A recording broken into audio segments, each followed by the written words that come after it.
kebijakan asesmen nasional yang dirancang tidak hanya sebagai pengganti ujian nasional dan ujian sekolah berstandar nasional, tetapi sebagai penanda perubahan paradigma tentang evaluasi pendidikan.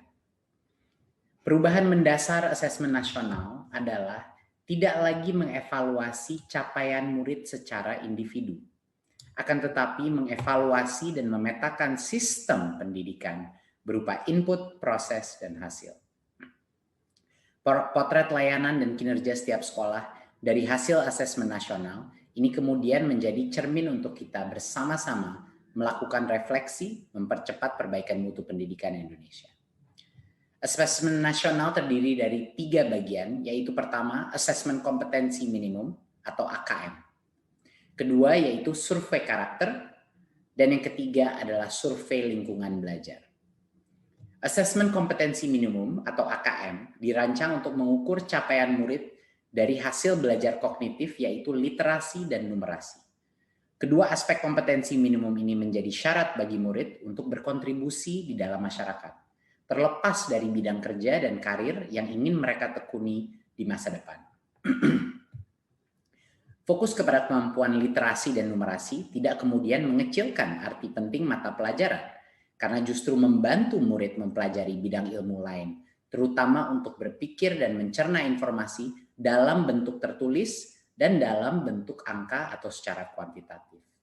Jadinya kemampuan literasi dan numerasi adalah kemampuan yang akan berdampak kepada semua mata pelajaran yang diajarkan dan dipelajari oleh murid-murid kita. Bagian kedua adalah dari asesmen nasional adalah survei karakter yang dirancang untuk mengukur pencapaian murid dari hasil belajar sosial emosional berupa pilar karakter untuk mencetak profil pelajar Pancasila. Dengan 6 indikator utama yaitu beriman dan bertakwa kepada Tuhan Yang Maha Esa serta berakhlak mulia.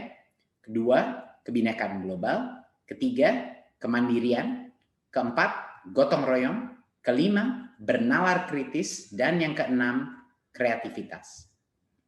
Bagian ketiga dari asesmen nasional adalah survei lingkungan belajar untuk mengevaluasi dan memetakan aspek pendukung kualitas pembelajaran di lingkungan sekolah. Asesmen nasional pada tahun 2021 dilakukan sebagai pemetaan dasar, baseline, dari kualitas pendidikan yang nyata di lapangan. Sehingga tidak ada konsekuensi bagi sekolah maupun murid. Kemendikbud juga akan membantu sekolah dan dinas pendidikan dengan cara menyediakan laporan hasil asesmen yang menjelaskan profil, kekuatan, dan area perbaikan di tiap sekolah dan daerah.